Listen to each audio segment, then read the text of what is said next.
جہاں پھانسی کا پھندا اس کا منتظر ہو اور ریاست کا موڈ بھی کچھ ایسا ہو کہ جیسے ہی آئے گی پکڑ کر لٹکا دینا ہے، بیچ میں سے بہت سارے مرحلے وہ امٹ کر دینے کا تہیہ کیے ہوئے ہیں۔ اچھا، اب کشیدگی تو پیدا ہوگی بنگلہ دیش اور بھارت میں، اس لیے کہ بھارت اسے حوالے نہیں کرے گا، اور اگر بنگلہ دیش یہ مطالبہ نہ کرتا تو کشیدگی نہ بڑھتی، لیکن بنگلہ دیش نے چونکہ مطالبہ کر دیا ہے، اب وہ پیچھے نہیں ہٹ سکتا، انڈیا دے نہیں سکتا، تو یہ ٹینشن ہے۔ لیکن اس وقت مخمصے میں زیادہ مشکل پوزیشن میں انڈیا ہے، اور انڈیا کو یہ اطلاعات مل گئی ہیں، یہ میں آپ کو خبر دے رہا ہوں کہ بہت جلد، کتنی جلد، 2 ہفتے میں، 4 ہفتے میں، 2 مہینے میں، لیکن جلد پاکستان اور بنگلہ دیش کے درمیان ایک دفاعی اشتراک کا معاہدہ ہونے والا ہے۔ مشترکہ دفاع کا معاہدہ نہیں، دفاعی اشتراک کا معاہدہ، لیکن انڈیا اسے مشترکہ دفاع کا معاہدہ ہی سمجھے گا، اور وہ اس بات پر خاصا پریشان ہے۔ اور انڈیا، اگرچہ مودی حکومت کے حوصلے بہت بلند ہو گئے ہیں، بہار کے الیکشن میں اس نے لینڈ سلائڈ وکٹری حاصل کی ہے، لیکن اسے یہ پتہ ہے کہ اس نے یہ کامیابی 61 لاکھ ووٹروں کو بنگلہ دیشی قرار دے کر ان کے ووٹر لسٹوں سے کاٹنے کے بعد حاصل کی ہے، اور اس کامیابی کے باوجود وہ پاکستان پر حملہ کرنے سے بھی ڈر رہا ہے، گریز کر رہا ہے، جیسا کہ ہمارے پی ٹی آئی کے دوستوں کا خیال تھا کہ اب بہار کے الیکشن جیتنے کے ساتھ ہی انڈیا پاکستان کو الٹیمیٹم دے گا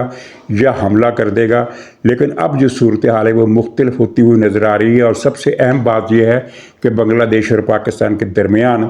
دفاعی تعاون اور دفاعی اشتراک کا ایک معاہدہ ہونے والا ہے۔ پاکستان اور بنگلہ دیش کے درمیان سامان تجارت کے لیے کارگو ایئر سروس کا معاہدہ ہو گیا، یعنی اب بنگلہ دیش کے جہاز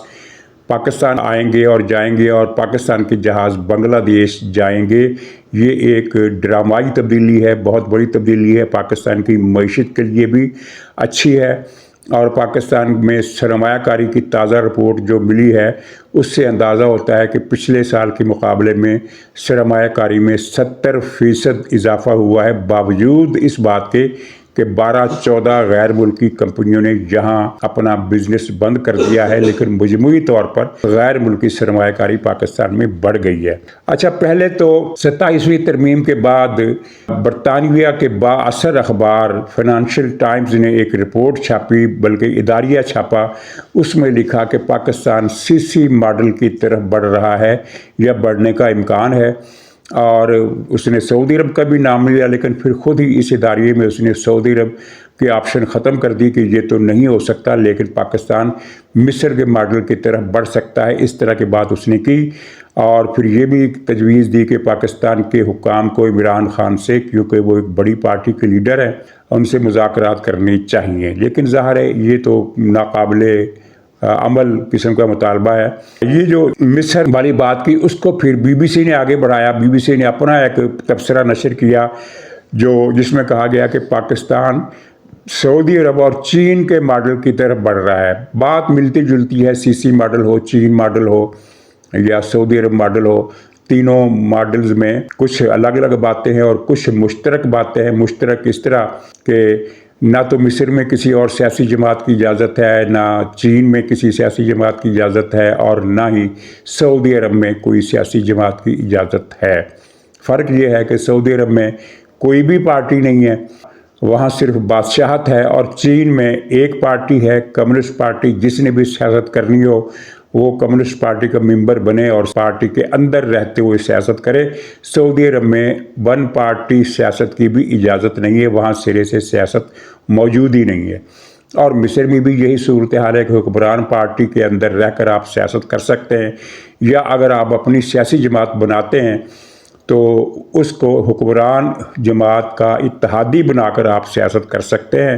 وہاں سب سے بڑا تھریٹ مصر میں اخوان المسلمین ہے، جس کے پاس 51% ووٹوں کی اکثریت ہے، وہ اس کو برداشت نہیں کر رہے۔ اور پھر کل ہی سہیل براج صاحب نے بھی اسی موضوع کو آگے بڑھایا اور کالم لکھا، اور اس میں انہوں نے یہ رائے دی کہ پاکستان سعودی عرب، چین اور مصر کے مشترکہ ماڈل کی طرف بڑھ رہا ہے۔ یہاں یہ میں بتا دوں کہ سہیل صاحب کی یہ ذاتی رائے ہے، اس لیے کہ اب وہ زمانہ، وہ معاملہ ختم ہو گیا جب انہیں ایک کنٹینٹ دیا جاتا تھا کہ اس پر کالم لکھنا ہے، اور وہ اس پر کالم لکھتے تھے، اور ان کے کالم کو پھر ایک قسم کا ISPR کا پریس ریلیز سمجھا جاتا تھا۔ یہ اس میں کتنا کنٹینٹ ادارے کا ہوتا تھا اور کتنا ان کا اپنا، اس سے قطع نظر ان کے سارے کالم کو تمام ٹی وی چینل زیر بحث لاتے تھے، اس خیال سے کہ یہ ISPR کا دراصل پریس ریلیز ہے۔ اب وہ بات نہیں رہی۔ اچھا، پہلے تو ہمیں یاد کرنا ہوگا بلکہ کہ پاکستان میں CC ماڈل 3 مرتبہ نافذ ہو چکا ہے، چاہے چائنا ماڈل کہہ لیں، چاہے سعودی عرب کا ماڈل کہہ لیں، کیونکہ مشترکہ چیز جو ہے وہ پاکستان میں 3 مرتبہ نافذ ہو چکی ہے۔ ایوب خان کے دور میں سیاسی پارٹیوں کو کام کرنے کی اجازت تھی، لیکن انہیں الیکشن جیتنے کی اجازت نہیں تھی، کیونکہ الیکشن حکومت کے لیے تو ہوتے ہی نہیں تھے، حکومت کے لیے صدارتی الیکشن رکھا گیا تھا۔ سیاسی جماعتیں صرف قومی اسمبلی میں اپنے نمائندے پہنچا سکتی تھی، اور وہ قومی اسمبلی کچھ طاقت نہیں رکھتی تھی، کوئی آئینی اختیار نہیں رکھتی تھی۔ حکومت اپنے فیصلے کرنے میں خود مختار اور پارلیمنٹ کی جواب دہی سے بالا تر تھی۔ عملاً وہ غیر سیاسی غیر جماعتی نظام تھا جس میں 1 پارٹی رول تھا، اور مختلف سیاسی جماعتوں کو قومی اسمبلی میں اپنی آواز بلند کرنے کی حد تک اجازت تھی۔ اس کے بعد پھر ضیاء الحق صاحب آئے، ان کے دور میں بھی پارٹیوں پر پابندی لگی رہی، پھر پارٹیاں پابندی سے آزاد کر دی گئی، لیکن ملک میں غیر جماعتی نظام نافذ کیا گیا، بلدیاتی سطح پر بھی، قومی سطح پر بھی، اور حکومت اس وقت بھی صدر صاحب کی تھی۔ اس کے بعد پھر آپ نے مشرف کا دور دیکھا، وہ ان دونوں نظاموں سے زیادہ بدترین تھا۔ اس میں بھی غیر جماعتی نظام تھا، یعنی 1 پارٹی رول، جس کے قائد پرویز مشرف تھے، کیو لیگ جس کو کہا جاتا تھا۔ باقی جماعتوں کو صرف قومی اسمبلی میں بولنے کی اجازت تھی، حکومت کو اوور تھرو کرنے کا کوئی تصور اس میں بھی موجود نہیں تھا۔ پریس پر پابندیاں تھیں، جلسے جلوسوں پر پابندیاں تھیں، یعنی یہ 3 مرتبہ ہم CC ماڈل کا مشاہدہ کر چکے ہیں، اور تینوں مرتبہ ثابت ہوا کہ یہ ماڈل تباہی کا ماڈل ہے۔ لہٰذا ایک تو یہ تجربہ اصولی اور تجرباتی لحاظ سے بھی نہیں ہونا چاہیے، کیونکہ اس کا صرف گھاٹا ہے۔ اور دوسری بات جو خبر والی ہے وہ یہ ہے کہ موجودہ عسکری قیادت جو کچھ اختیار حاصل کرنا چاہتی تھی وہ کر چکی ہے، خود کو کنسالیڈیٹ کر چکی ہے، نظام خطرات سے بالا تر ہے، اور اب وہ مزید اس میں کوئی پیوند کاری ایسی نہیں کرنا چاہتی جس سے ہم یہ سمجھیں کہ چین، سعودی عرب یا مصر کا ماڈل نافذ ہو رہا ہے، لیکن کچھ چیزیں ہونے والی ہیں، وہ میں آپ سے عرض کر دیتا ہوں۔ ایک تو یہ ہوگا کہ معیشت پر زور دیا جائے گا، اور پاکستان میں جن سیاسی پارٹیوں کو کام کرنے کی اجازت ہوگی ان میں پیپلز پارٹی شامل ہے، ان میں مسلم لیگ نون شامل ہے،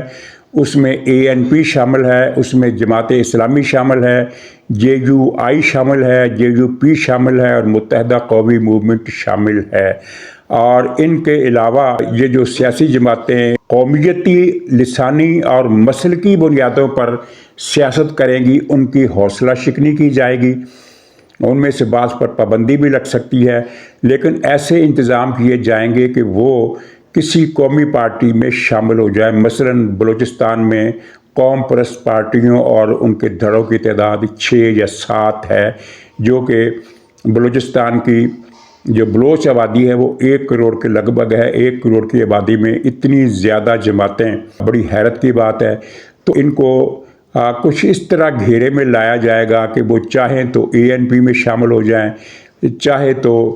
کسی یا خود ہی کوئی اتحاد بنا لیں جس کا جو فارمیٹ ہو وہ پاکستان گیر ہو، یعنی یہ جس طرح MQM مہاجر قومی موومنٹ سے متحدہ قومی موومنٹ بن گئی تھی، اس طرح ان کا فارمیٹ ہوگا کہ وہ ایک قومی جماعت ہوں گی، چاہے وہ پھر ان کا زیادہ زور صوبائی حقوق پر ہو وہ الگ بات ہے، لیکن ان کو اپنا تشخص قومی بنانا ہوگا، ورنہ ان کے لیے سیاست مشکل ہوتی جائے گی۔ اور اسی طرح مذہبی مسلکی جماعتوں کو سیاسی جماعت بنانے کی اجازت نہیں ہوگی، چاہے وہ لبیک ہو، چاہے وہ کوئی اور اسی طرح کی پارٹی ہو، سپاہ صحابہ ہو، سپاہ سنی ہو، سپاہ شیعہ ہو، اس طرح کی جماعتوں کو الیکشن لڑنے سے روکا جائے گا، کسی نہ کسی طریقے سے ان کو گھیرے میں لایا جائے گا۔ مسلکی بنیادوں پر